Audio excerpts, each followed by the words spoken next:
پوچھا ہے جی مفتی صاحب دوسری شادی کا خواہاں ہوں، پہلی بیوی کی بھی اجازت ہے، آپ سے تعاون درکار ہے، آگے اپنا نمبر دیا ہوا ہے۔ بھائی جان میں یہ کام نہیں کرتا، میں لوگوں کی شادیاں نہیں کراتا، میرے پاس اتنا ٹائم تھوڑی ہے۔ آپ کہہ سکتے ہیں انسانیت کی خدمت کر لو۔ آپ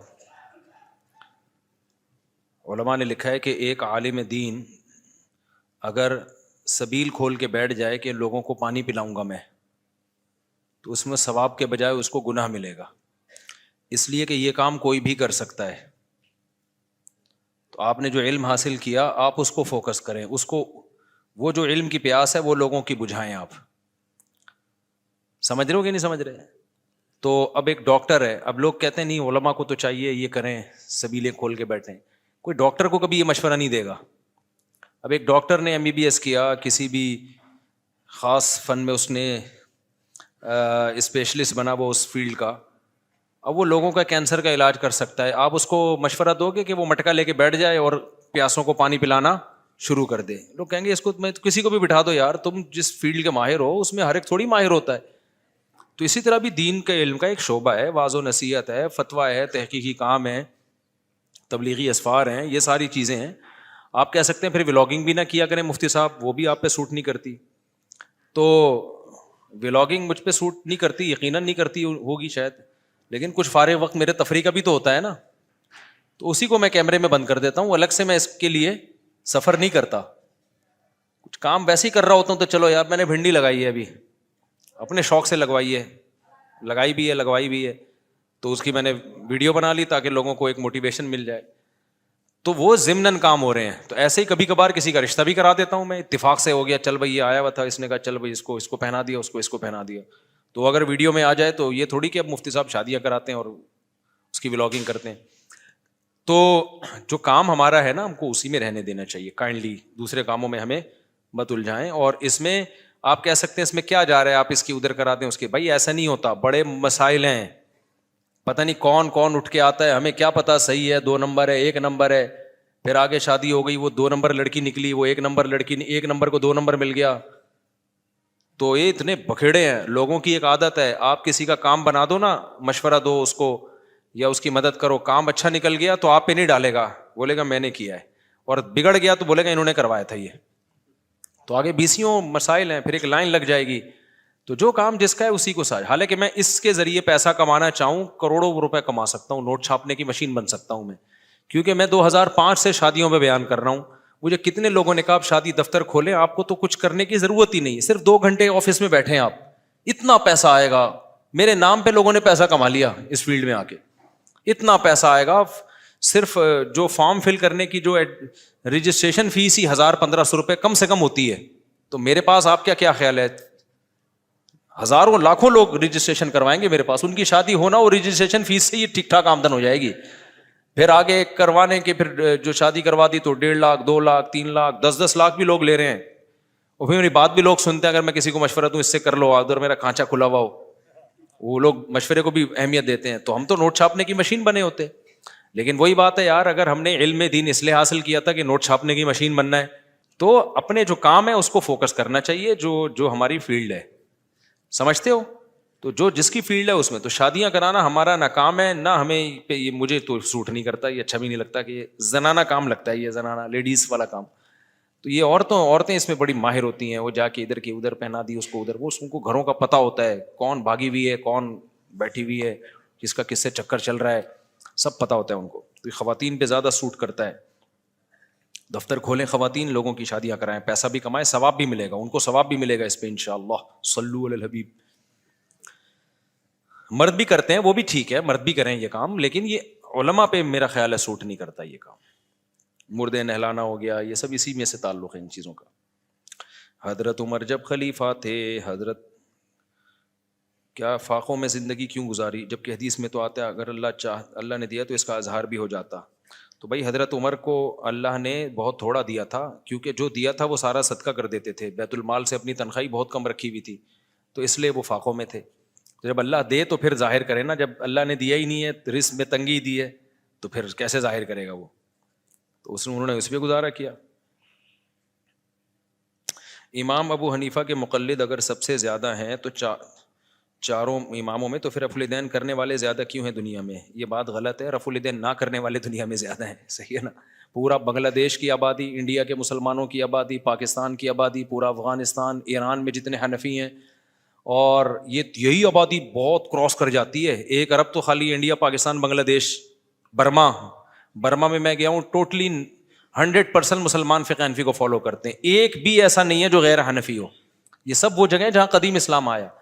اسی طرح میں بخارا گیا، سمرقند گیا، ازبکستان گیا، پھر ترکی ٹوٹلی حنفی ہے، الا یہ کہ بارڈر جو شام کا، پھر شام میں آدھے حنفی ہیں آدھے شافی ہیں. تو یہ پوری تعداد اگر ملا کے دیکھی جائے نا، کیونکہ ہماری ٹریولنگ جو ہوتی ہے زیادہ تر سعودی عرب ہوتی ہے عام لوگوں کی، تو ان کو ایسا لگتا ہے کہ رفع الیدین کرنے والے زیادہ ہیں. یہ پھر بھی میں بتا دوں یہ کوئی اتنا بڑا ایشو ہے نہیں. اگر رفع الیدین کرنے والے زیادہ بھی ہوں تو کوئی اتنا بڑا ایشو ہے نہیں. یہ تو لوگوں نے اس کو ایشو بنا لیا. ہماری صحت پہ کوئی فرق نہیں پڑتا، دونوں رائے ہیں، صحابہ تابعین سے دونوں چیزیں ثابت ہیں. لیکن یہ چھوٹی چھوٹی چیزوں میں لوگ علماء کو الجھاتے ہیں، اور لوگ بھی نہیں، یہ مذہبی اسکالر جو منجن بیچ رہے ہیں نا، یہ لوگ الجھاتے ہیں ان چیزوں میں.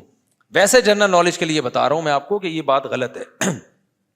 اچھا، ایک جگہ میں نے کہا نا کہ 50% سے زیادہ لوگ امام حنیفہ کو فالو کرتے رہے ہیں، تو اتنی بڑی امت گمراہی پہ جمع ہو سکتی ہے. کسی نے کمنٹس کیے کہ 50% ہونا کوئی حق کی علامت نہیں ہے، اکثریت کا ہونا. دیکھو 50% لوگ ابو حنیفہ کو فالو کرتے رہے ہیں، 30% امام شافعی کو فالو کر رہے ہیں. آپ تو ان کو بھی غلط کہتے ہو، کیونکہ آپ کو ابو حنیفہ سے چڑ نہیں ہے، آپ کو تو اس سے چڑ ہے کسی مجتہد کو فالو کیوں کر رہے ہیں. اصل تو چڑ آپ کو اس سے ہے. ابو حنیفہ کو تو آپ بھی مانتے ہو، ہم بھی مانتے ہیں. چڑ یہ ہے آپ کو کہ ایک فقہ کو فالو کیوں کر رہے ہیں. تو اب 50% ابو حنیفہ کو، 30% امام شافعی کو، اور 17% امام مالک کو، اور 2% امام احمد بن حنبل کو. 1% باقی رہ گئے ہیں جو ڈائریکٹ قرآن و سنت سے کہہ رہے ہیں ہمیں جو سمجھ میں آئے گا، جبکہ ان کا کوئی ایک نہیں ہے. یعنی ان کی پھر آگے بہت سارے اختلاف ہیں ان کے آپس میں، جبکہ ان چاروں میں بنیادی چیزیں تو سب کی سیم ہی ہے. آگے نمازوں میں رفع الیدین کرنا ہے نہیں کرنا، زور سے آمین، آہستہ آمین، ان چیزوں میں اختلاف ہے. تو اب میں کہتا ہوں کہ 99% سے زیادہ امت اس وقت بھی ان چاروں مذاہب میں سے کسی ایک کو فالو کر رہی ہے، وہ غلط ہے. اور 1% جو ہے وہ کیا ہے؟ صحیح ہے. یہ کیسے ممکن ہے؟ جبکہ یہ 1% بھی اب ہیں. اگر آپ صدیاں اٹھا کے دیکھو گے نا، یعنی آج سے 100 سال پہلے جاؤ گے اور پھر آپ پیچھے جاؤ گے، تو جب سے یہ چاروں فقہ مدون ہوئے ہیں تو 99.99999% لوگ چاروں اماموں کو فالو کرتے آ رہے. 0.00001% ہوں گے جو کسی کو فالو نہیں کرتے. بلکہ ایسا بھی زمانہ آیا ہوگا کہ آیا ہے یقیناً کہ 0.01% بھی نہیں رہے. ایسا بھی زمانہ آیا. تو اب مجھے بتاؤ کہ اگر ہم یہ کہتے ہیں کہ یہ گمراہ ہیں 99.9% یہ گمراہ تھے، اور وہ 0.01% کیا ہے؟ ہدایت یافتہ ہیں، تو یہ کوئی عقل کی بات ہوگی؟ یہاں یہ کہنا کہ اکثریت کو معیار نہیں بنایا جا سکتا، یہ بات غلط ہے. اس امت میں جو اہل سنت والجماعت ہیں، جو قرآن و حدیث کو حجت مانتے ہیں، ان میں اکثریت کی رائے کا اعتبار ہے. یہ جو قرآن میں آتے ہیں نا، تم اکثریت کو فالو کرو گے تو گمراہ ہو جاؤ گے، یہاں اکثریت سے غیر مسلموں کو ملا کے جو اکثریت بنتی ہے،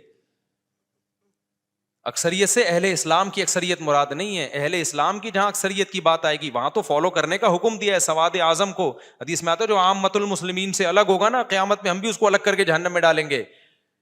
جو عام ٹریک اہل سنت والجماعت کا چلتا آ رہا ہے، کیونکہ جنتی فرقہ اہل سنت والجماعت ہے.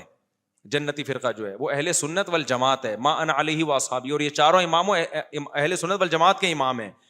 تو اہل سنت والجماعت میں 99.9 کو فالو، یعنی چاروں کو فالو کرنے، اور 1% سے بھی کم وہ کسی اور کو. باقی تو پھر اہل سنت ہے ہی نہیں، وہ پھر شیعہ حضرات ہیں یا زیدی ہیں یا عباضی ہیں یا جو بھی ہیں، وہ پھر اہل سنت سے خارج ہیں.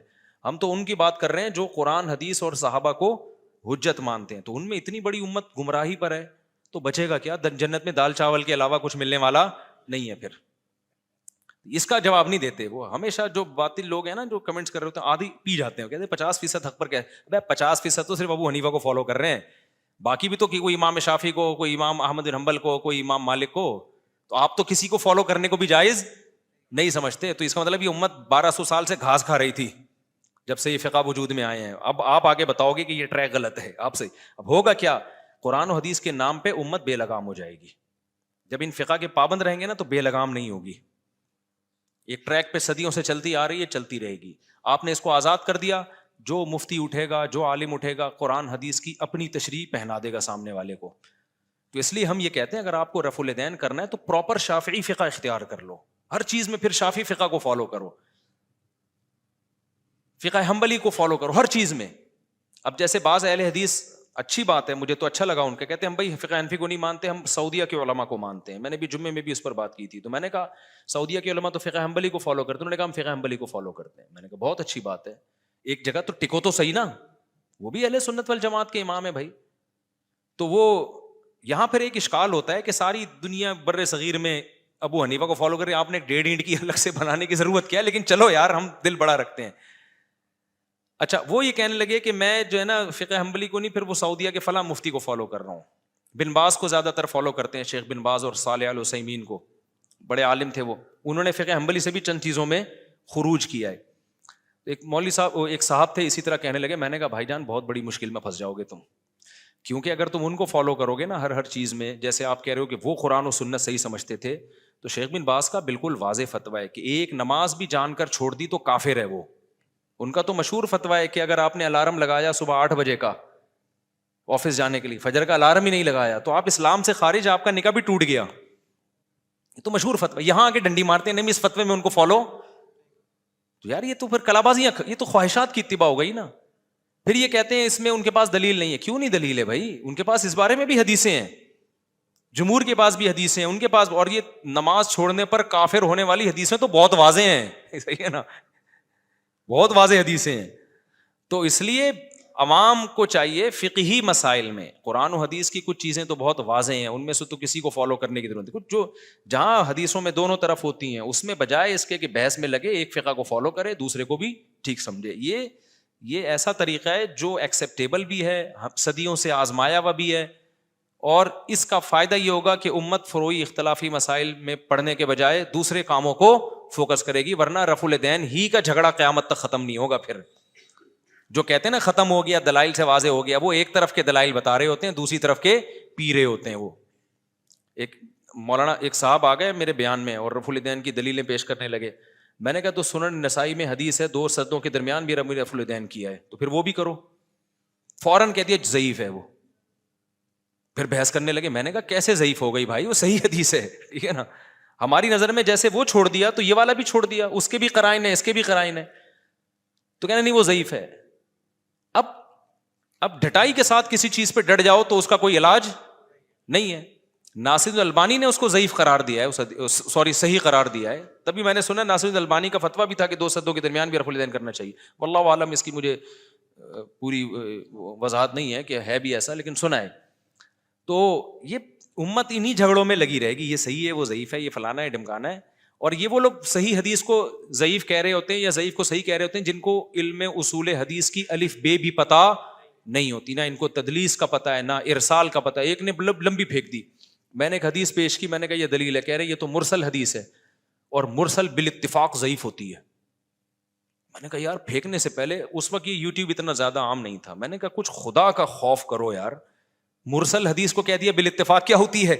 یہ تو پوری بحث ہے کون سی مرسل قابل قبول ہے, کون سی مرسل. کہتے ہیں صحابی تابعی کی کو حذف کر کے تابعی جو ہے نا, صحابی کا نام حذف کر کے ڈائریکٹ نبی سے حدیث پیش کر دیں, تو صحابی کو بیچ میں سے انہوں نے کیا کر دیا, حذف. اب ہمیں پتہ نہیں بیچ میں راوی کون سا غائب ہے. اس پہ تو علماء کا بڑا کلام ہے کہ یہ صحیح ہے یا ضعیف ہے. انہوں نے پھینک دی لمبی کہ کیا ہوتی ہے یہ, پھینکتے رہو. لوگ ایک دم واہ بھائی واہ, سند متصل چونکہ نہیں ہے لہذا حدیث ضعیف ہے. سند کا اتصال ہمیشہ صحت کے لیے ضروری نہیں ہے. تو پوری ایسے ہی تھوڑی 2 سال کے علم حدیث کے تخصص ہو رہے ہیں, بیٹھ کے پھینکے جا رہے ہیں. لوگ کہتے ہیں ماشاء اللہ ماشاء اللہ. تو وہی ہے جیسے نیم ڈاکٹر حکیم خطرہ جان ہے, یوٹیوب پہ نیم ڈاکٹروں کے کلپ دیکھ دیکھ کے لوگ برباد ہو گئے ہیں نا. کورونا کے دنوں میں قہوے پی پی کے بیڑا کیا کر دیا, غرق. نیم حکیموں کے کلپ آئے ہوئے تھے, یہ سنا مکی کا قہوہ بنا کے پئیں, اس سے کیا ہوگا کہ یہ شفا ملے گی, حدیث میں آتا ہے لیکن یہ قہوے کا تھوڑی حدیث میں ذکر ہے. اور اس موقع پہ وہ پلائے لوگوں نے, اس سے نقصان کیا ہوا کہ آپ کو موشن ہوئے اور آپ کے جو امیون سسٹم تھوڑا سا لنگڑا لولا سا باقی رہ گیا تھا وہ موشن میں بہہ گیا. ٹھیک ہے نا, وہ کیا ہوا, موشن میں بہہ گیا. تو ہمارے ایک استاذ کو ہو گیا تھا کہ ہمیں بہت پی انہوں نے مختلف قسم کے, پھر بھی ہو گیا نا.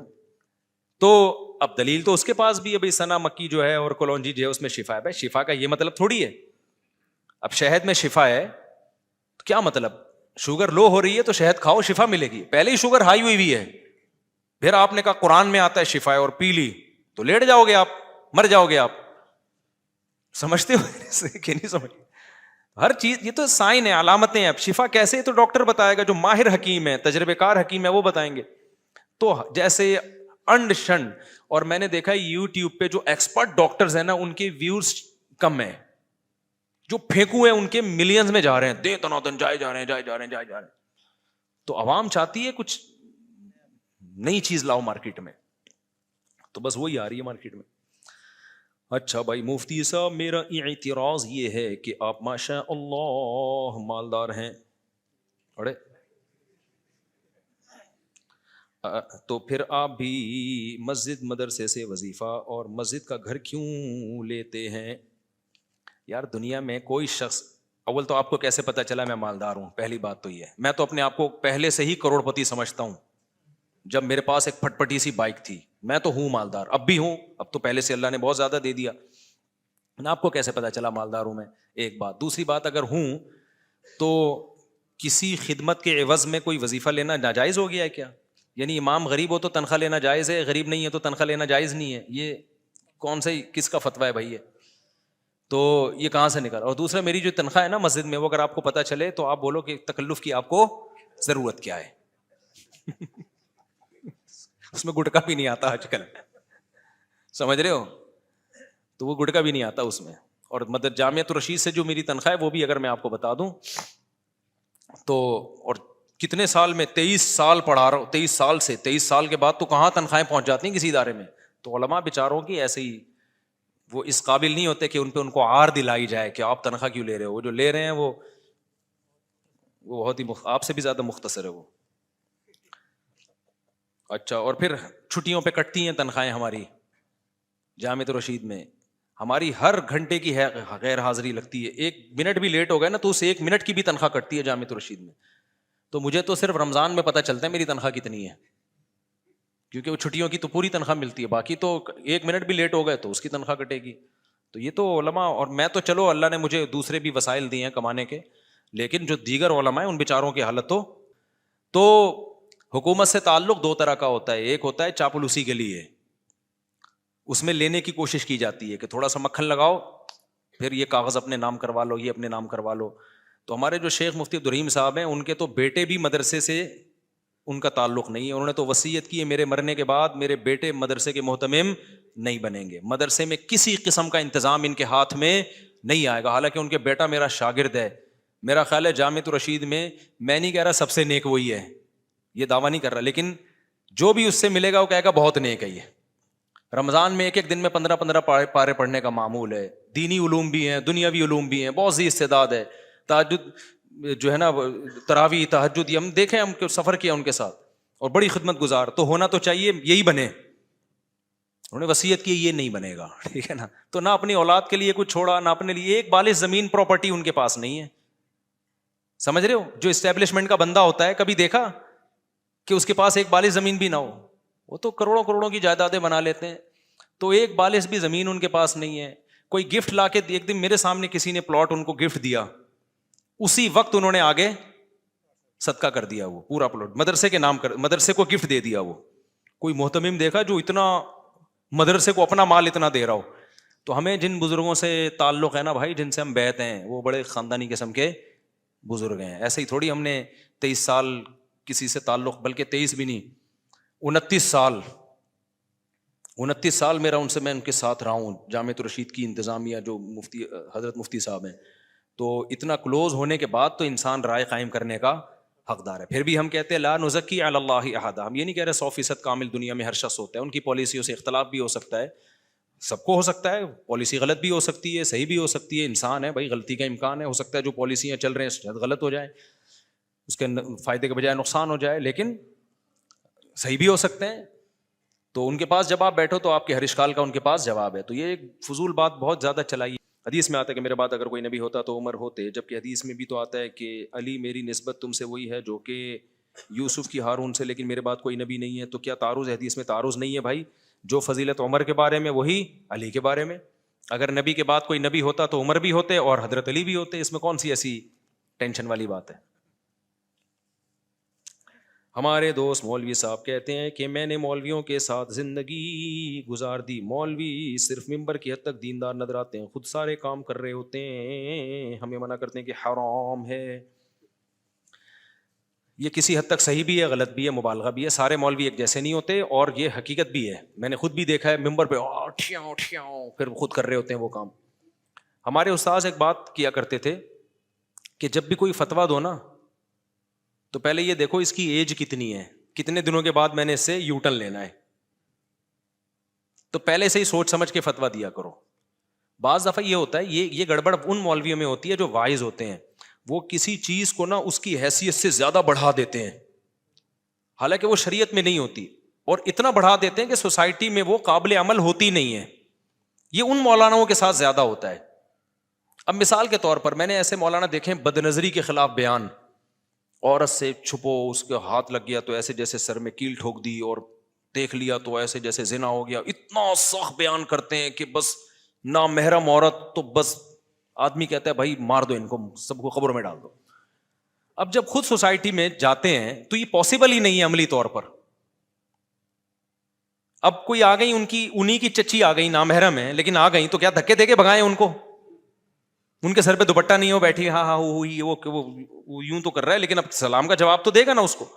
ایئر ہوسٹس آ گئی جہاز میں پوچھنے کے لیے کیسے ہیں آپ, خیریت سے ہیں, وہ یوں کہے نامحرم کو دیکھنا حرام ہے. وہ ظاہر ہے مروت کے خلاف ہے, وہ کہے گا ٹھیک ہوں آپ خیریت سے ہیں, اتنا تو ہوگا. تو یہ وہ مولانا لوگ ہیں جو شریعت کو ابھی سوسائٹی میں چلے ہوتے نہیں ہیں, انہوں نے صرف گھر مدرسہ ممبر دیکھا ہوتا ہے. تو ایک ایسی چیز قرآن و سنت سے نکال کے پیش کر دیتے ہیں جو قابل عمل نہیں ہوتی. اس وقت تو واہ واہ ہو جاتی ہے, کہتے ہیں ایسے ہوتے ہیں ڈنکے کی چوٹ پہ حق بیان کرنے والے, ڈرتے ورتے نہیں ہیں. جب خود پھنستے ہیں تو کیا کرتے ہیں بھائی, یہ کیا ہو گیا, پھر لوگ بدگمان ہوتے ہیں. یہ دیکھو, اس کی میں ایک آسان مثال دوں. یہ جو بارات کا کھانا ہے نا, یہ اسلام میں ثابت نہیں ہے. نبی نے ولیمہ کیا ہے, بیٹیوں کی شادی پہ ایک کھجور بھی نہیں کھلایا. اسی طرح جہیز بھی ثابت نہیں ہے. لیکن میں جب بھی یہ بیان کرتا ہوں نا, میں کہتا ہوں بارات کا کھانا ثابت نہیں ہے, اس کا بائیکاٹ کرنا چاہیے. لیکن کوئی ایسا نہیں ہے کہ کوئی یعنی سائیڈ افیکٹ کی وجہ سے ناجائز ہے, اس کے سوسائٹی پہ برے اثرات پڑ رہے ہیں. اب آپ کی اپنی بہن کی شادی ہو رہی ہے اور آپ بارات میں نہیں گئے, تو آپ کا جو بہنوئی ہے یا آپ کے جو بہن کے سسرال ہیں وہ بولیں گے یہ بندے کہاں شارٹ ہو گئے, 3 مولوی تھے بھائی, وہ تینوں یہ بہن کی شادی سے غائب ہو گئے. ان کو یہ بات سمجھانا کہ بارات کی وجہ سے بائیکاٹ کیا ہے, یہ بات ان کو سمجھ میں آئے گی؟ آپ کہہ سکتے ہو پھر وہ بائیکاٹ کر لیتے, بائیکاٹ کرتے رشتہ نہیں ہوتا آگے. نتیجہ کیا نکلتا؟ رشتہ ہی نہیں ہوتا آگے نا. تو آپ نے شروع میں بات ایسی کیوں کی ہے جو سوسائٹی میں قابل عمل نہیں ہے؟ ہمیں شریعت میں اس کی بیسیوں مثالیں, ایک سیکنڈ میں, بیسیوں مثالیں ملتی ہیں کہ ایک چیز بعض دفعہ غلط ہوتی ہے لیکن مجبوری میں کیا ہوتی ہے, وہ جائز ہوتی ہے. ہاں وہ چیز جو صریح حرام ہے نا, وہ کبھی مجبوری میں, شراب مجبوری میں جائز نہیں ہوگی, چرس مجبوری میں جائز نہیں ہوگی. ایک چیز ناجائز ہے سائیڈ افیکٹ کی وجہ سے, تو اب اس کا سائیڈ افیکٹ نہ کرنے میں زیادہ ہو رہا ہے. لڑکی کا رشتہ ٹوٹنے کا خطرہ ہے, تو یہ کوئی اچھی بات ہے کہ صرف بارات کے چکر میں بہن کی رشتہ ہی ٹوٹ جائے؟ اسی طرح جہیز غلط چیز ہے, لیکن میں کہتا ہوں بھائی سسرال لالچی ہے, ان کو سمجھ میں نہیں آ رہا. آپ نے بیٹی کو اگر جہیز نہیں دیا, آگے ساری زندگی ساسوں کے تانے سنتی ہے وہ. جہاں ایسی سچویشن ہو تو جب ظلم سے بچنے کے لیے رشوت دینا جائز ہے, تو جہیز دینا بھی ظلم سے بچنے کے لیے جائز ہے. یہ وہاں روکا جائے گا جہاں دونوں پارٹیاں اس کو سمجھتی ہوں. جہاں ایک پارٹی سمجھتی ہے دوسری نہیں سمجھتی, پھر تو دینا پڑے گا آپ کو جہیز, ورنہ برباد ہو جائے گی بیٹی کی زندگی. اور آسان مثال بیان کر دیا مولوی صاحب نے, رشوت لینا بھی حرام, رشوت دینا بھی حرام. حدیث میں ایسے ہی ہے, الراشی والمرتشی کلاہما فی النار, دونوں جہنم میں. لیکن آگے حدیث کی تشریح میں جب آپ جائیں گے تو علماء نے لکھا ہے لینا دینا جب حرام ہے جب آپ کسی کا حق دبانے کے لیے دے رہے ہو رشوت. آپ کی سیٹ بنتی نہیں تھی گورنمنٹ کی, کسی اور کا حق تھا, آپ نے حق مارا, رشوت دے کے اس سیٹ پہ آ گئے آپ, یہ حرام ہے. لیکن آپ کا حق بنتا ہے, اگلا صرف رکاوٹ ڈال رہا ہے اس بیس پہ کہ آپ پیسے نہیں دے رہے, تو یہاں وہ لینے والا مجرم ہے, آپ تو مجبوری میں دے رہے ہو. نہیں آئی بات میرا خیال ہے سمجھ میں, آپ تو مجبوری میں دے رہے ہو بھائی, آپ دوسرے کا حق چھیننے کے لیے نہیں, اپنا حق لینے کے لیے دے رہے ہو. اب مولوی صاحب, اب کسٹم میں دیکھ لو نا, کنٹینر پھنسے ہوئے ہوتے ہیں, اب انہوں نے حدیثیں سنی ہے رشوت لینا بھی حرام دینا بھی حرام, وہ دے ہی نہیں رہے, تو ان کا کنٹینر قیامت آ جائے گی, حضرت عیسیٰ علیہ السلام نازل ہو جائیں گے, دجال آ جائے گا, وہ کنٹینر تباہ کر دے گا دجال آ کے, وہ نکلے گا وہاں سے. ایسے موقع پہ کیا ہوگا؟ اب وہ مولوی صاحب نے خود تو بیان کر دیا رشوت لینا بھی حرام دینا بھی حرام, لینا بھی حرام دینا بھی حرام. اب ان کو اپنا بزنس ہوا, کنٹینر ان کا پھنسا ہوا ہے, وہ کہنا لینا بھی حرام تو دینا بھی حرام, دینا بھی, سارے پیاز سڑ رہے ہیں بھائی. سارے پیاز کیا ہو رہے ہیں؟ سڑ رہے ہیں, کروڑوں روپے کا مال برباد ہو رہا ہے. تو ایسے موقع پہ وہ بےچارے کتابیں لے کے گنجائش تلاش کرتے ہیں, تو جب کتابیں اٹھاتے اس میں لکھا ہوتا ہے بھائی لینا ہر صورت میں حرام ہے, دینا اس صورت میں حرام ہے جب آپ دوسرے کا حق مار رہے ہو. گورنمنٹ آفیسر اگر آپ کا حق دبا رہا ہے تو اپنا حق لینے کے لیے دو گے تو پھر اس کو گناہ ملے گا, آپ کو نہیں ملے گا گناہ. اب جب پریکٹیکل لائف میں یہ علماء آتے ہیں نا, اس طرح کے مولانا لوگ جن کو علم کامل نہیں ہوتا, پھر وہ جب وہ دیتے ہوئے پکڑے جاتے ہیں, لو بھائی بیان کیا کر رہے تھے, دینا بھی حرام رشوت لینا بھی, اور اب کیا کر رہے ہیں, کنٹینر کے لیے دے رہے ہیں. تو یہ وہ لوگ ہوتے ہیں جو علم میں کامل نہیں ہوتے, بات ایسی کر رہے ہوتے ہیں, ادھوری بات ہوتی ہے. ایک اور مثال دوں میں آپ کو, ایک مولوی صاحب تقریر کر رہے تھے, میں نے ان کا بیان سنا, میں نے کہا یار یہ بہت زیادہ ہو گئی ہے. وہ کہہ رہے تھے جماعت کی نماز بہت ضروری ہے. ایک نابینا صحابی نبی کی خدمت میں آئے, عرض کیا یا رسول اللہ میں گھر پہ نماز پڑھتا ہوں. آپ نے فرمایا اذان کی آواز آتی ہے, فرمایا پھر مسجد میں آنا ضروری ہے. یہاں تک حدیث صحیح ہے. اب انہوں نے آگے بیان کر دیا کہ اگر کسی رسی کی مدد سے بھی آنا پڑے نا, راستہ نظر نہیں آ رہا. اب بیان تو کر دیا, یعنی وہ نابینا رسی پھینکے گا حکم کر کے یا کسی کو دے گا اور یوں کر کے مسجد ہے. میں نے کہا یار یہ تو حدیث, اب بیچاروں کا علم کام دیکھو, اس مولوی صاحب کی نیت بری نہیں تھی, منافقت نہیں تھی, وہ لوگوں کو موٹیویٹ کر رہے تھے کہ یار جماعت کی اہمیت آ جائے, لیکن موٹیویشن اس اسٹائل میں کر رہے ہیں کہ جب خود پھنسیں گے نا تو بھائی یہ رسی والا طریقہ چلے گا نہیں. اللہ نہ کرے وہ نابینا ہو جائیں اور کوئی رسی لا کے پکڑا دے, بولے گا بھائی کب تک رسی سے میں آؤں گا یار, گھر میں پڑھنے دے, یہی کہیں گے نا. تو لوگ کہیں گے لو بھائی ان کے قول میں اور ان کے عمل میں کیا ہے, تضاد ہے, باتیں کچھ کر رہے ہیں, تقریریں کچھ اور عمل کچھ. تو یہ میں نے بھی اپنی, یہ جس نے سوال پوچھا ہے بالکل صحیح پوچھا ہے. بہت سے مولانا لوگ کیا کرتے ہیں, ایسی بات بتا رہے ہوتے ہیں لوگوں کو ممبر پہ, اس وقت لوگ بلے بلے واہ واہ سبحان اللہ زبردست حق پرست, جیسے ماضی میں کچھ ایسے لوگ گزرے. تو ایک اصول ضابطہ رکھو بھائی, ہم نے ریاست کو بچانا ہے بس, ایسی کی ہمیں شخصیت ہے بعد میں, پہلے کیا ہے اسٹیٹ ہے, ریاست ہے, ہماری پالیسی ہے اسٹیٹ پہ کمپرومائز نہیں ہوگا, بس پاکستانی ہے مسلمان ہے اس کے بعد ہم پاکستانی ہیں, ختم. تو اس میں کبھی فوج کی مخالفت بھی ہوگی, کبھی حمایت بھی ہوگی. اگر آپ نے ایک ہی چیز کو درد سر بنا لیا تو پھر آپ پھنس جاؤ گے. تو خیر ملک میں ہوتا بہت الٹا سیدھا غلط ہو رہا ہے بہت کچھ, جو ابھی جو حالات چل رہے ہیں وہ کوئی اچھے حالات تھوڑی چل رہے ہیں. اچھا خیر, تو میں کہاں, تو یہ جو کسی نے پوچھا نا مذہبی اسکالر ایسا کرتے ہیں, یہ ایسا کرتے ہیں بیچارے, وہ غلط نہیں ہوتے, ان کو پوری نالج نہیں ہوتی, ممبر پہ وہ ایک دم جوش میں تقریریں. ایک اور میں مثال دے دیتا ہوں. اب یہ جو حکومت کہتی ہے گیس پمپ مت لگاؤ, ایسا ہی ہے نا, کیا کہتے ہیں اس کو, جو سیکشن لگاتے ہیں نا, گیس ساری کھینچ لیتے ہیں بھائی, کمپریسر لگاتے ہیں ساری گیس کھینچ لیتے ہیں. یہ بالکل ایسا ہی ہے جیسے ایک زمانے میں نا, ہم جب چھوٹے تھے تو ہمارے امام صاحب نے مسجد میں ممبر پہ بیان کیا کہ پانی کی موٹریں مت لگاؤ. واقعی یہ اللیگل تھا. گورنمنٹ جو گھروں میں پانی دیتی ہے تو وہ جو موٹریں لائن سے سک کرتی ہیں نا, امام صاحب نے بیان کیا یہ غیر قانونی, واقعی غیر قانونی تھا, یہ حرام ہے, ناجائز ہے, اس سے پانی چوری کرنے کا گناہ ملے گا. اب امام صاحب بیچاروں نے اچھی نیت سے بیان کیا, تھوڑے دن میں امام صاحب کے اپنے گھر میں موٹر لگی ہوئی تھی. مجھے تو پتا تھا, میں نے بتایا نہیں لوگوں کو, اور یوٹیوب بھی نہیں تھا, وہ لوگ پی گئے. حالانکہ امام صاحب غلط نہیں تھے, نہ ان کی نیت چوری کی تھی, انہوں نے بیچاروں نے اپنے لحاظ سے صحیح بتایا. بات یہ ہے کہ موٹر تو لگانا اللیگل ہے. کیوں؟ وجہ اس کی ہے کہ جو پانی گھروں میں ڈیوائڈ ہو کے جائے گا, جب آپ لگاؤ گے تو سارا پانی تو آپ کھینچ لو گے. لیکن بات یہ کہ جب سب نے یہ اللیگل کام کر لیا, سب نے لگا لی, اب اگر آپ نہیں لگاؤ گے نا تو 2 قطرے بھی آپ کو نہیں ملیں گے. اب لگانا جائز ہو گیا, اس لیے کہ اب دوسرے کا حق دبانے کے لیے نہیں ہے, بلکہ اپنا جائز حق تو ملے بھائی. تو امام صاحب نے یا دائیں بائیں دیکھا, یار میری تقریر یوٹیوب تو ہے نہیں, کوئی ریکارڈنگ بھی نہیں ہے, پی گئے نا, چپکے سے لا کے گھر میں لگا دو. اب کوئی امام صاحب کو دیکھتا بولتا پہلے تقریر کر رہے تھے, موٹریں لگانا حرام ہے, خود لگائی ہوئی ہیں گھر میں. تو وہ بیچاروں کو اس لیے ان کو چاہیے تھا کہ بھائی پوری نالج لیتے, اس کے سائڈ افیکٹ کیا ہوں گے, اس کے فائدے کیا ہیں, نقصانات کیا ہیں. گورنمنٹ تو بہت ساری چیزوں کو انلیگل کرتے کرتے خود ہی حکومتوں کے گھر میں, یہ جنریٹر جو ہم چلاتے ہیں گیس پہ, یہ بھی تو انلیگل ہے.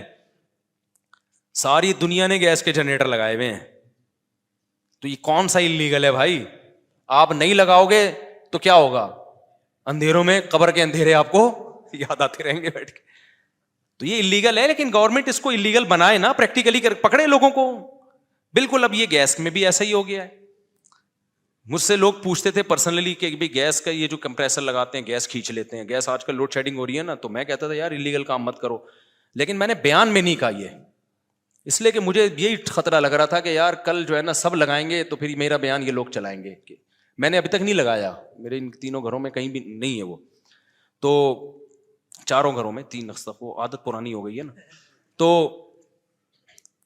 اب کیا ہے کہ بھائی اگر آپ اس میں, بعض اپارٹمنٹ ایسے ہیں, لوگوں نے ہم سے آگے پوچھا, بولے ہم اگر نہیں لگا رہے نا تو ایک گیس کی اسمیل بھی نہیں آ رہی کیونکہ سب نے لگا لیا ہے. اب میں ان کو فتویٰ دوں کہ آپ کے لیے لگانا بھی ناجائز ہے, تو یہ فتویٰ غلط ہوگا. اس لیے کہ گورنمنٹ جب انلیگل کر رہی ہے تو عمل کر کے دکھائے نا, لوگوں کو پکڑے, سارے وہ کمپریسر اتارے وہاں سے, ورنہ جو نہیں لگائے گا اس کو تو گیس ملے گی نہیں, وہ بیٹھا رہے گا اندھیروں میں, لکڑیاں جلائے گا کیا وہ فلیٹوں میں جا کے. تو یہ چل رہا ہے مارکیٹ میں. تو یہ کرتے ہیں بےچارے, یہ ناسمجھی میں کر رہے ہوتے ہیں, اور کچھ ظاہر ہے 2 نمبری میں بھی کر رہے ہوتے ہیں. تو سارے مولوی صحیح تھوڑی ہوتے ہیں, 2 نمبر بھی ہوتے ہیں. اور پھر بھی میں بتا دوں, اگر 1 نمبر بھی مولوی ہے تو مولوی ہونے کا مطلب فرشتہ نہیں ہے, وہ بھی انسان ہوتا ہے. یہ جو اللہ نے قرآن میں کہا نا, وَمَن يَعْمَلْ سُوءًا ثُمَّ وَمَن يَعْمَلْ سُوءًا أَوْ يَظْلِمْ نَفْسَهُ ثُمَّ يَسْتَغْفِرِ اللَّهَ يَجِدِ اللَّهَ غَفُورًا رَحِيمًا. کسی سے کوئی گناہ ہو جائے, توبہ کرے تو اللہ معاف کرے گا. تو یہ آیت صرف غیر مولوی کے بارے میں نہیں ہے, مولوی بھی اس میں شامل ہیں. تو سب کے لیے, صرف پیغمبر معصوم علی الخطا ہوتے ہیں. تو کسی کی پرائیویسی میں گھسنے کی آپ کو ضرورت کیا ہے, ٹھیک ہے نا. آپ دیکھو بھائی بات صحیح کر رہا ہے, سمجھ میں آ رہی ہے, ٹھیک ہے بھائی. تو ہمیں شریعت نے پردہ ڈالنے کا حکم دیا. کسی کا عیب سامنے آئے تو کیا کرو بھائی, پردہ ڈالو. ہاں ایسا عیب جس سے لوگوں کو نقصان ہو رہا ہو, چوری کہاں کر رہا ہے, چرس تقسیم کر رہا ہے چپکے چپکے, اس سے تو سوسائٹی تباہ ہو رہی ہے. ایسے عیبوں میں اس کو تنبیہ کی جائے گی, نہ مانے تو اس کو دنیا کے سامنے لایا جائے. جیسے جو سیاسی لیڈر کوئی رشوت لیتا ہوا پکڑا جائے تو ایسے لوگوں کو ایکسپوز کرنا چاہیے, کیونکہ یہ ضرر اس کی ذات تک نہیں ہے بلکہ یہ ضرر متعدی ہے, لوگوں تک پھیل رہا ہے. ہماری دونوں شیعوں ہو گیا کیا, غیر مسلم کے ناپاک کپڑے دھو کے. اب وہی بات ہے, میرے پاس ایک دفعہ ایک شخص آیا کہ میں جگہ جاب کر رہا ہوں تو وہاں خواتین بھی ہیں, نظر کی حفاظت نہیں ہوتی, تو میرے شیخ نے فتویٰ دیا ہے کہ یہ ناجائز ہے, چھوڑ دو اس کو. میں نے کہا میرے بھائی تمہارے شیخ کی نیت پہ مجھے کوئی شک نہیں ہے, لیکن تمہارے شیخ بھی تمہاری طرح بے روزگار ہو گئے نا, اور ان کے بچے کو یہاں جاب ملی تو یہ فتویٰ فوراً کیا ہو جائے گا, چینج ہو جائے گا. کیونکہ ابھی تو بد نظری کا فتنہ ہے, انٹی ونٹی نظر آ کے دماغ خراب ہو رہا ہے. جب پیسے نہیں آئیں گے نا گھر میں تو جو چترول لگیں گے نا چاروں طرف سے گالیاں, اس میں پھر سٹے لگاؤ گے ڈپریشن ختم کرنے کے لیے. تو اس کا حل یہ ہے کہ نظر کی حفاظت کرو, کوئی ضرورت سے بات کرنی پڑتی ہے تو بات کر لو, اپنی بہن سسٹر کہہ کے ایک بات یاد رکھو, جن کا بھی لڑکیوں سے واسطہ پڑتا ہے بہن کہنا سیکھ لیں اس کو, 99% مسئلہ یہاں سے حل ہو جاتا ہے. بہن کیا حال ہے آپ, وہ بہن سے ہی شروع کیا کرو, تو دیکھو پھر وہ لائن ہی نہیں مارے گی. بہن بول دیا نا تو آدھا سے زیادہ مسئلہ یہاں. اور بولتا نہیں ہے, شرارتی آدمی ہے, دل میں چور ہوتا ہے اس کے, وہ زہر کا پیالہ پی لے گا, اس کے منہ سے بہن نہیں نکلتا. تو بہن کہنا سیکھ لو. غیر مسلم کے ناپاک کپڑے دھو کر استعمال کر سکتے, کیوں نہیں کر سکتے بھائی؟ یہ لنڈے کا سارا مال جو استعمال کرو, کیا حاجیوں کا مال ہے کیا یہ؟ نکاح کی قسم کھانے سے نکاح ٹوٹ جاتا ہے یا قسم کا کفارہ ادا کرنا ہوگا؟ قسم ٹوٹ جائے گی. نکاح کی قسم کیا الفاظ کیا تھے؟ اگر طلاق کی قسم کھائی ہے کہ میں نے یہ کام کیا تو بیوی کو طلاق, تو اس کام کرنے سے طلاق ہو جائے گی. باقی نکاح کی قسم کیا ہوتی ہے؟ قسم کا کفارہ اگر ٹوٹ جائے تو 10 غریبوں کو 2 ٹائم کا کھانا کھلاؤ, یا ہر غریب کو 2.25 کلو گندم دے دو, یا ایک ہی غریب کو 10 دنوں میں 2.25 کلو گندم تقسیم کر کے دے دو. تو اس طرح سے قسم کا کفارہ ہوتا ہے. اگر خود غریب ہو تو پھر 3 روزے لگاتار رکھ لو. عورت کے مرنے کے بعد شوہر سے اس کا نکاح ٹوٹ جاتا ہے. جی ہاں ٹوٹ جاتا ہے. آپ کو تو کہیں اور شادی کس خوشی میں کرتی ہے, وہ مرتا ہے شوہر تو 4 مہینے 10 دن کے بعد کہیں اور شادی اس لیے تو کرتی ہے کہ اس کا نکاح ٹوٹ جاتا ہے اس سے. مفتی صاحب میرے گھر والے میری شادی نہیں کروا رہے جبکہ میں شادی اپنے ذاتی خرچے پر. ہاں یہ ضرور ہے کہ مرد جب مرتا ہے نا, عورت جب مرتی ہے تو فوراً ٹوٹتا ہے نکاح. مرد جب مرتا ہے تو نکاح تو ٹوٹتا ہے لیکن من وجہن باقی رہتا ہے, کیونکہ عدت میں کچھ احکام نکاح والے باقی رہتے ہیں. تو اس کو کہتے ہیں نکاح تو ٹوٹ گیا لیکن من وجہن بعض نکاح کے حکام ابھی باقی ہیں, کہ اسی شوہر کی وجہ سے اب وہ گھر کی چار دیواری سے نہیں باہر نکل سکتی, زینت اختیار نہیں کر سکتی وغیرہ وغیرہ. مفتی صاحب میرے گھر والے میں شادی نہیں کروا رہے جبکہ میں. بھائی آپ کچھ پوچھ رہے تھے, یہاں کوئی بندہ بیٹھا. ہاں آپ بتا.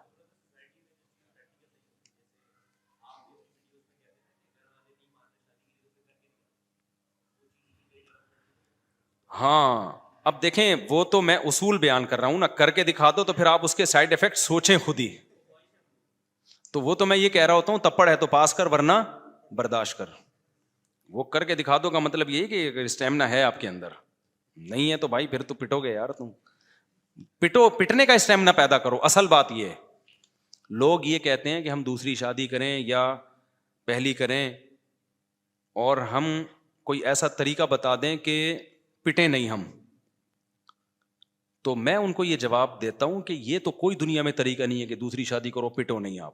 یہ نہیں بتا سکتا میں, کیونکہ میں خود پٹتے پٹتے رہ گیا تھا, بلکہ جو مجھے ڈپریشن تھی وہ تو پٹنا ہی کہلائے گا نا. تو میں یہ طریقہ نہیں بتاؤں گا, میں یہ بتاؤں گا کہ پٹنے کا حوصلہ پیدا کرو اپنے اندر. ہمارے ایک دوست ہیں سعودی عرب میں, بڑا خاندانی آدمی ہے, اللہ اس کی عمر میں برکت دے. مجھے بدماش ٹائپ کے لوگ بڑے پسند ہیں, کیونکہ جو بدماش ہوتے ہیں اس میں کانفیڈنس ہوتا ہے. جب یہ غلط چیز میں ہوتے ہیں تو غلط چیز میں صحیح میں پھر صحیح میں بہت آگے جاتے ہیں. تو پہلے وہ غلط ایکٹیویٹیز میں تھا, اس کا غلط چیزوں میں پڑا ہوا تھا نا, اس میں بدماشی تھی اس کی. تو جب اللہ نے توبہ کی توفیق دی تو وہ بدماشی صحیح چیزوں میں آ گئی. تو ابھی توبہ والے اس میں چل رہا ہے وہ, یعنی صحیح چیزوں میں. اس کو کیا ہوا, ایک دفعہ لوگوں نے اٹھا کے طبیعت سے کوٹا نا کسی کام پہ جو وہ کر رہا تھا یعنی اچھے اس میں زیادہ ڈیٹیل میں نہیں جاؤں گا, وہ پھر ایسا نہ ہو کہ کیس ہی بن جائے. تو اس کو بہت مارا, وہ اگلا نہیں. ٹھیک ہے نا, وہ اگلا نہیں کہ جس بندے نے اس کو یہ کام اس کے کوئی خدا نخواستہ کرمنل ایکٹیویٹیز میں نہیں لگایا تھا, اس کو کسی کو فیور دینا تھا جو جائز فیور تھا. تو جو غلط لوگ تھے انہوں نے اٹھا کے مارا کہ تجھے بھیجا کس نے, وہ نہیں اگلا. تو میں نے اس سے پوچھا یار اتنی مار کھائی آپ نے اور اگلے نہیں ہے تو بڑا حوصلہ ہے. اس نے کہا یہ ہم پہلے بہت دفعہ پٹ چکے ہیں غلط کاموں میں, تو اب صحیح کاموں میں پٹنے کا ہمارے اندر حوصلہ. کہہ رہے مجھے ان کے چماٹے ایسے لگ رہے تھے گدگدیاں کر رہا ہو کے بیٹھ کے. اور جس کا نام نہیں بتایا نا وہ بھی کوئی بڑے آدمی تھے, انہوں نے پھر اس کو بڑا فیور دیا, یار اتنا مار کھا کے اس نے میرا نام نہیں بتایا. تو اس نے تو پھر بہت ترقی دی اس کو. تو ہمیشہ ترقیوں میں وہی جاتے ہیں جن کے اندر پٹنے کا حوصلہ ہوتا ہے بڑے کاموں کا, ورنہ تو ایک بیوی 2 بچے لے کے زندگی برباد کر دو, مر جاؤ اسی میں. ایک بچہ بھی چھوئی موئی سے نکلے گا, وہ عجیب صحیح ہوگا. اس کو وہی سکھاتے رہو. انگریزوں کے موٹیویشنل اسپیکر جو ہے نا, بچوں کی ایکچولی یوں جیسے آج کل آ رہے ہیں بچوں کو سیلف رسپیکٹ, پھر بچوں کا جو ہے نا وہ دیکھو بہت عجیب سی چیزیں چل رہی ہیں یوٹیوب پہ, کیونکہ بچے 2 ہو کے بھی کنٹرول سے باہر ہیں, اور جن کے 8 درجنوں بچے ہیں وہ کنٹرول میں ہیں. وہ ایسے بھی بہت سارے خاندان ہیں, کیونکہ بچہ بچوں کو کنٹرول کرتا ہے, اس کو نیچرل لائف ملتی ہے. خیر جی, مفتی صاحب میری ہو گیا میرے بھائی. مفتی صاحب قرآن میں ولو اننا 8ویں پارے میں دوسرے صفحے پر لکھا ہے کہ اس آیت کو پڑھنے سے دعا قبول ہوتی ہے, کیا یہ صحیح ہے؟ کون سی آیت؟ حضرت عیسیٰ علیہ السلام نے شادی کیوں نہیں کی؟ ان کو موقع ہی نہیں ملا بھائی. یہودیوں نے اتنا تنگ کر کے رکھا تھا کہ اللہ نے ان کو آسمانوں پہ اٹھا لیا, لیکن جب قرب قیامت میں نازل ہوں گے تو حضرت عیسیٰ علیہ السلام شادی کریں گے, سمجھتے. اور علامہ ابن کثیر نے لکھا ہے کہ حضرت عیسیٰ وہاں دفن ہوں گے جہاں رسول اللہ صلی اللہ علیہ وسلم کی قبر ہے, وہاں ایک قبر کی جگہ خالی ہے. تو یہ بھی کہا جاتا ہے. اور 4 شادیاں ہی کریں گے ایسا لگتا ہے, کیونکہ پیغمبروں کی سنت کثرت سے نکاح ہے. 4 سے زیادہ اس لیے نہیں کریں گے کہ شریعت پہ کس کی عمل کریں گے؟ محمد صلی اللہ علیہ وسلم کی. باغ فدق کے مسئلے کو ایک مخصوص طبقہ ہمیشہ سے اچھالتا ہے, اس کی وجہ سے حضرت ابوبکر حضرت عمر پر بہت تنقید کی جاتی ہے, مہربانی فرما کر روشنی ڈالیں. بھائی اب بعض لوگوں کا مذہب ہی یہی ہے, حضرت علی, حضرت عمر, حضرت ابوبکر پہ اعتراض کرنا. ان کو الزامی جواب دیا کریں کہ اگر یہ واقعی ایسا مسئلہ تھا جیسا یہ بیان کرتے ہیں تو سیدنا علی تو زندہ تھے, حضرت فاطمہ کے شوہر, وہ کیوں دونوں بزرگوں کے ہاتھ پہ بیعت ہو گئے؟ وہ کیوں ہمیشہ مشوروں میں ان کے ساتھ شریک رہے؟ وہ بھی ان کو مشوروں میں شریک کرتے رہے. حضرت علی کا تو حضرت عمر بہت احترام کیا کرتے تھے, اور حضرت علی بھی حضرت عمر کا بہت احترام کیا کرتے تھے. جتنے فیصلے ہوئے ہیں سب میں حضرت علی شریک ہیں. پھر حضرت عمر نے جو 6 افراد کی کمیٹی بنائی کہ میرے بعد ان 6 میں سے خلیفہ ہوگا, اس میں حضرت علی کو, تو کتنے اچھے تعلقات تھے آپس میں. تو اگر یہ وراثت کا اتنا بڑا جھگڑا ہوتا ہے جتنا پیش کیا جاتا ہے, تو اتنے اچھے تعلقات ہوتے. تو یہ مدعی سوز گواہ چس والی بات ہے, سمجھ رہے ہیں نا. تو شوہر تو اپنی زوجہ کی طرف سے لڑتا ہے نا. اگر حضرت فاطمہ پہ معاذ اللہ ایسا ظلم ہوا ہوتا تو سیدنا علی تو کھڑے ہوتے نا اس میں. تو حضرت فاطمہ کو غلط فہمی تھی, حضرت ابوبکر نے حدیث سنا دی کہ انبیاء کی وراثت تقسیم نہیں ہوتی. وہ کیا لالچ کریں گے جو سارا سامان نبی کی خدمت میں لے کر آ گئے. صحیح حدیث ہے نا, نبی نے ان کا سارا, انہوں نے ایک موقع پہ حضرت ابوبکر سارا سامان لے کر آ گئے. نبی نے پوچھا کہ گھر میں کچھ چھوڑا, فرمایا اللہ رسول کا نام چھوڑا ہے. تو کیا وہ ایک باغ, اور وہ بھی نبی کی بیٹی کا, وہ قبضہ کر کے بیٹھیں گے؟ کوئی کامن سینس کی بات ہے یہ؟ جو نبی کا غار میں, نبی کے غار یار ہیں, وہاں تنہا نہیں چھوڑ رہے. اور سورہ توبہ کی آیتیں دیکھو, ایسی جاندار آیتیں ہیں. یا ایھا الذین آمنوا, اے ایمان والو, اگر تم الا تنصروہ, اگر تم پیغمبر کی مدد نہیں کرو گے نہ کرو. یہ قرآن کا انداز ہے. فقد نصرہ اللہ اذ اخرجہ الذین کفروا, اللہ نے اس وقت بھی مدد کی ہے جب مشرکین نے ان کو نکال دیا تھا. ثانی اثنین, جب 2 میں سے یہ ایک تھے, ایک ابو بکر اور ایک یہ. تو اللہ نے پوری امت کو ابو بکر کے مقابلے میں ذکر کیا ہے کہ تم سارے چھوڑ دو نا, ابو بکر تو نبی کے ساتھ ہے. اللہ نے اس وقت ابو بکر کے ذریعے مدد کی ہے. اور اذ یقول لصاحبہ, جب نبی ابو بکر سے کہہ رہے تھے, اپنے ساتھی سے, قرآن صاحب کا لفظ صرف ابو بکر کے لیے استعمال کیا, اپنے ساتھی سے کہہ رہے تھے لا تحزن, غم نہ کر, ان اللہ معنا, اللہ ہمارے ساتھ ہے. دیکھو موسیٰ علیہ السلام جب دریا پہ آ کے رک گئے نا, اور پیچھے سے فرعون آیا, بنی اسرائیل نے کہا ہم تو مارے گئے. موسیٰ نے کیا کہا, ان معی ربی, میرے ساتھ کون ہے؟ میرا اللہ ہے. یہ نہیں کہا اللہ ہم سب کے ساتھ ہے. موسیٰ علیہ السلام کو ڈر تھا کہ میری تو مدد ہوگی, ان کی پتہ نہیں ہوگی کہ نہیں ہوگی, کیونکہ کسی موقع پہ ساتھ ہی نہیں دے رہے. اتنی اللہ نے مدد کر دی ہے, تو اب اللہ کوئی راہ نکال لے گا, آگے اگر مروا دیا, انا لمدرکون, اے موسیٰ مر گئے, پکڑے گئے, تو فرعون تو مارے گا. تو توکل ذرا بھی نہیں تھا. اس لیے موسیٰ علیہ السلام نے کہا ان معی ربی, میرے ساتھ کون ہے؟ میرا رب ہے. تمہارا کوئی بھروسہ نہیں ہے. لیکن جب ابو بکر غار میں تھے اور چاروں طرف سے گھیر لیا, بالکل وہی سچویشن جو فرعون کی تھی, تو نبی نے کیا فرمایا, غم نہ کرو, ہمارے ساتھ کون ہے؟ ہم دونوں کے ساتھ اللہ ہے. ان کو پتا تھا جانثار ساتھی ہیں, ایسا نہیں ہو سکتا اللہ میری مدد کرے ابو بکر کی نہ کرے. تو یار اتنی بڑی فضیلت, وہ باغ کھائیں گے یار, کچھ سوچنے کی بات ہے. وہ کسی کے باغ پہ قبضہ کریں گے, اور وہ بھی پیغمبر کی بیٹی کی. تو یہ غلط بات ہے. اس کو شیعہ حضرات کو چاہیے تھوڑا سا ہوش کے ناخن لیں. کیوں امت میں اختلاف پھیلا رہے ہیں؟ سارے شیعہ ایسی باتیں کرتے بھی نہیں ہیں. جو آج کل نئے نئے مارکیٹ میں خطیب آ رہے ہیں, وہ زیادہ ان مسئلوں کو اجاگر کر رہے ہیں. حضرت علی نے اپنی بیٹی بھی دی تھی حضرت عمر کو, ان سے نکاح ہوا ہے. لیکن شیعہ لوگ تو اس کا انکار کرتے ہیں, حالانکہ یہ تاریخی حقیقت ہے جو خود شیعوں کی کتابوں سے ثابت ہے. لیکن چلو وہ تو ایک بات کی چیز ہے نا. تو یہ تو کتنی بڑی حقیقت ہے. کیوں ایک وراثت کا ایک مال کیوں روکیں گے وہ, جو نبی پر اتنا کچھ جان نثار کیا انہوں نے. پھر حضرت حسن حسین نے کیوں اعتراض نہیں کیا بڑے ہونے کے بعد؟ کوئی ایک تقریر حضرت حسن حسین کی دکھاؤ ابو بکر عمر کے خلاف. حضرت عمر تو حضرت حسن حسین کا بڑا اکرام کیا کرتے تھے, اور گلی میں چلتے پھرتے, جب چھوٹے تھے تو ان کو اٹھا کے پیار کرتے. ایک دفعہ حضرت حسن جو ہے وہ کہیں گلی میں کھیل رہے تھے, حضرت علی بھی تھے. حضرت عمر نے فرمایا, گود میں اٹھا کے فرمایا شبیہم بمحمد لا بعلی, یہ تو نبی کے مشابہ, علی تمہاری شکل پہ نہیں گئے ہیں یہ. اور حضرت علی ہنس رہے تھے, یعنی یہ کہا کہ یہ تو پیغمبر کے زیادہ مشابہ ہیں یہ. تو پھر حضرت عمر نے کتنا پروٹوکول دیا حضرت حسین کو. آپ کو پتا ہے حضرت حسن کی جو امام زین العابدین ہیں, جو کربلا میں اکیلے باقی بچ گئے تھے, ان کی والدہ کون تھیں؟ حضرت حسن کی نسل, تو حضرت حسین کی نسل جو چلی ہے نا, وہ حضرت زین العابدین سے چلی ہے. آج جتنے حضرت حسین کی اولاد ہے وہ امام زین العابدین کی اولاد میں سے ہیں. تو ان کی جو والدہ تھیں وہ کون تھیں؟ یہ وہ تھیں جو ایران کی شہزادیاں, جنہیں حضرت عمر نے حضرت حسن و حسین کو گفٹ میں دیا تھا. ایران سے شہزادیاں قید ہو کے آئیں, لونڈیاں تھیں. تو لوگوں نے کہا یہ شہزادیاں, ان کو باندی بنانا ان کی توہین ہے, ان کا کسی بڑے سے نکاح ہونا چاہیے. شہزادیاں تو شہزادوں سے نکاح ہونا چاہیے. تو حضرت عمر نے کس کو شہزادہ قرار دیا؟ حسن و حسین کو. تو ہر جگہ ان کو اہل بیت کو پروٹوکول دیا. تو یہ بنایا ہوا پھڈا ہے بھائی, یہ حقیقی پھڈا نہیں ہے, یہ بنایا ہوا پھڈا ہے. اب اس پہ کوئی آ جائے گا کسی اسکالر کا, ایک تقریر پھر ایک نئی پھڈا شروع. وہاں مجھے ایک واقعہ یاد آتا ہے, ہمارے ایک رشتہ دار جہاز میں نا, مرچنٹ نیوی میں کیپٹن تھے. وہ سفر کر رہے تھے تو ایک ہندو لڑکی آئی, ان سے پوچھا کہ یہ شیعہ لوگوں کا اور سنیوں کا کیا اختلاف ہے. تو ان کو زیادہ نالج نہیں تھی. انہوں نے بتایا کہ بڑا اختلاف تو یہ ہے کہ شیعہ کہتے ہیں کہ حضرت علی کو خلیفہ بننا چاہیے تھا, سنی کہتے ہیں ابو بکر کو. تو اس نے کہا وہ تو بن گئے نا, اب کیا کرنا ہے اس بڈے سے. وہ ہندو لڑکی پریشان ہو رہی تھی, اب تو ہو گئے نا, یہ تو سلیکشن کے وقت دیکھا جاتا ہے نا کس کو بنا, اب تو جو بننا تھا وہ تو بن گیا, تو اب کیا کریں. تو کہہ رہے میں نے بھی کہا پتہ نہیں, مجھے تو خود پتہ نہیں اب کرنا کیا چاہیے. تو اب باغ فدق کا جو مسئلہ تھا وہ تو حل ہو گیا, ختم ہو گیا.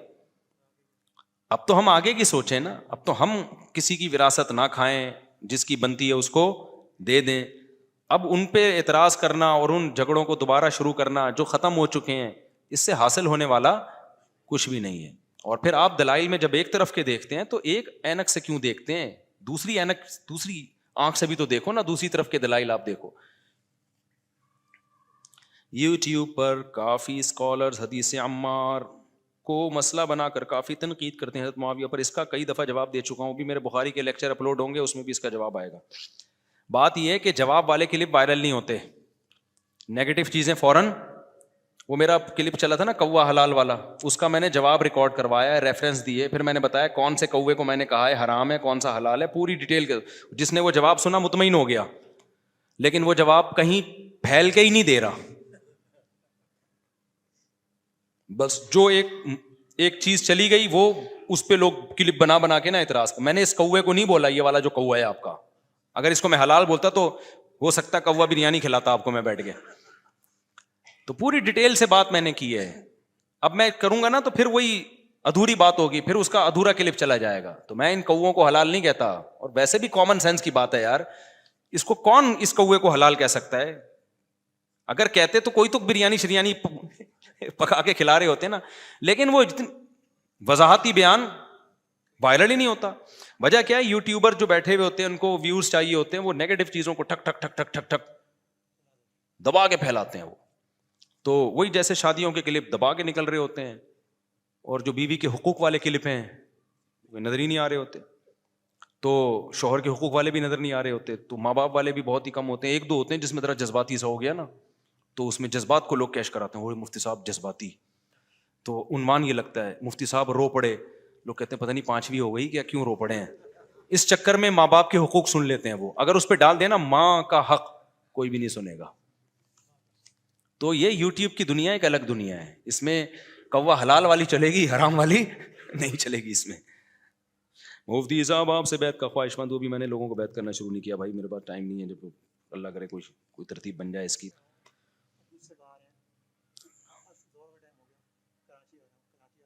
ہاں, جب سفر سے آپ واپس آ رہے ہو نا تو شہر کی حدود میں جیسے ہی داخل ہوگے پوری نماز پڑھنا لازم ہو جائے گا آپ کے اوپر. جب تک گھر پہنچو گے نہیں, شہر کی حدود کسے کہتے ہیں, شہر اور اس کے جو مضافات ہیں, قریب قریب کی آبادی. جب صحرا شروع ہو جائیں تو پھر مسافر. اسی طرح باہر جاتے ہوئے بھی جب تک شہر کی حدود کو کراس نہیں کر دیتے اس وقت تک آپ مسافر نہیں بنتے. سمجھ رہے ہو؟ چلو بھائی, سبحانک اللہم وبحمدک، اشہد ان لا الہ الا انت